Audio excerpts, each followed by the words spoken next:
இந்த மாதிரி பிச்சிப்பூ, நித்திய கல்யாணி பூவெல்லாம் காம்பு நீளமாக இருக்கவங்கள அந்த மாதிரி பூவெல்லாம் எப்படி கட்டுறதுன்றதை பார்ப்போம். அதுக்கு ஃபஸ்ட்டு இந்த மாதிரி பூ கட்டுற நூல் எடுத்துக்கணும். ரெண்டு பூ ஒரு சைடு ரெண்டு பூ வைக்கணும். 2 பூ, அதே போல் நேராக ஆப்போசிட்டில் ஒரு 2 பூ வச்சுக்கணும். வச்சுட்டு இந்த நூலை போட்டு எடுத்துடணும். அடுத்தது இப்படி எடுத்துட்டு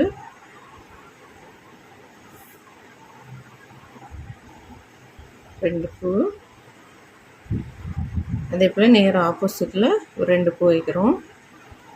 இந்த காம்பு இந்த பூவில் இந்த இடம் வரைக்கும் டச் ஆகிற மாதிரி வச்சுக்கோங்க. இருக்குல்ல இவ்வளோ, அதுக்கு மேலே வர வேண்டாம். இந்த விரலும் இப்படி பிடிச்சிக்கணும். இந்த பூவை இந்த விரல் எடுத்து இந்த நூலை இப்படி போடுறோம். போட்டு இங்கே டைட் பண்ணிக்கணும். கொஞ்சம் ரொம்ப லூஸாக இல்லாமல் ஓரளவு டைட் பண்ணிக்கோங்க. திரும்ப இந்த 3 விரலை எடுத்து இப்படி பிடிச்சிக்கோங்க. இந்த விரலை எடுத்து லாஸ்ட்டாக வச்சப்போ இப்படி செப்பரேட் பண்ணிக்கோங்க. திரும்ப இந்த கையில் இந்த 2 விரலில் இப்படி பிடிச்சிக்கோங்க. இந்த விரலில் வந்து லைட்டாக டைட்னஸ் கொடுக்கணும். கொடுக்கல அப்படின்னா இப்படியே போயிடும். அதனால் இப்படி லைட்டாக டைட்டாக இங்கே பிடிச்சிக்கோங்க. பிடிச்சிட்டு இப்படி எடுத்துகிட்டு திரும்ப இங்கே போடுறதுக்கு நம்மளுக்கு வரணும். இப்போ வரல, அப்போ கொஞ்சம் லூஸ் பண்ணி விட்டுக்கணும். இப்போ இப்படி எடுத்துருக்கோம். இந்த இடம் இந்த நூலை தான் நம்ம என்ன பண்ண போகிறோம், இந்த பூக்கில் கொடுக்குறோம். அதே போல் இன்னும் இந்த சைடு ஒரு 2 பூ, ஆப்போசிட்டில் ஒரு 2 பூ எடுத்து வச்சுக்கணும். ஃபஸ்ட் இந்த விரலால் பிடிச்சிக்கிறோம். ஒரு ரவுண்ட் அடிச்சுட்டு அடுத்தது இதை செப்பரேட் பண்ணிவிட்டு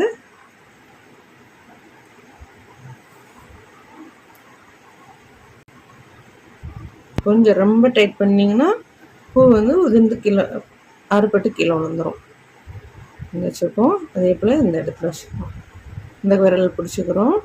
இந்த விரல் எடுத்து இந்த நூலை எடுத்து பண்ணிவிட்டு இப்போ கொஞ்சம் டைட்னஸ் இப்படி கொடுத்துக்கணும். டைட் ஆகிடுச்சு. ஏன் இதை செப்பரேட் பண்ணிக்கணும். இந்த நூலை இப்படி எடுத்துட்டு இந்த விரலை பிடிச்சிக்கணும். இப்படி எடுத்து வச்சுட்டு இந்த 2 விரலுக்கு இடையில தான் அந்த நூல் வந்துகிட்டே இருக்கணும்.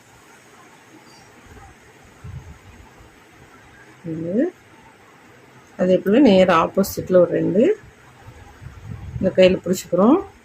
ரவுண்ட் பண்ணிவிட்டு அதுக்கப்புறம் தான் டைட்னஸ் கொடுக்குறோம். கொஞ்சம் டைட்னஸ் கொடுத்துட்டு அதை செப்பரேட் பண்ணி இப்படி பிடிச்சிக்கிறோம். திரும்ப இந்த விரலில் இப்படி எடுக்கிறோம். இப்படி உள்ள போட்டு இப்படி எடுத்துட்டு இப்படி பிடிச்சிக்கணும். அதனால் இந்த மாதிரி வரும். 4 பூ 3 பூ வச்சுருக்கேன். அதனால் எனக்கு இது வந்து ரொம்ப பெருசாக இருக்குது. இந்த பூவை எடுத்து கொஞ்சம் கொஞ்சமாக இப்படியே சுற்றி வச்சுக்கணும். இந்த நூல் கரெக்டாக இந்த இடத்துல வர மாதிரி இப்படியே சுற்றி வச்சுக்கிட்டிங்கன்னா பாக்ஸில் வைக்கிறதுக்கும் அழகாக இருக்கும்.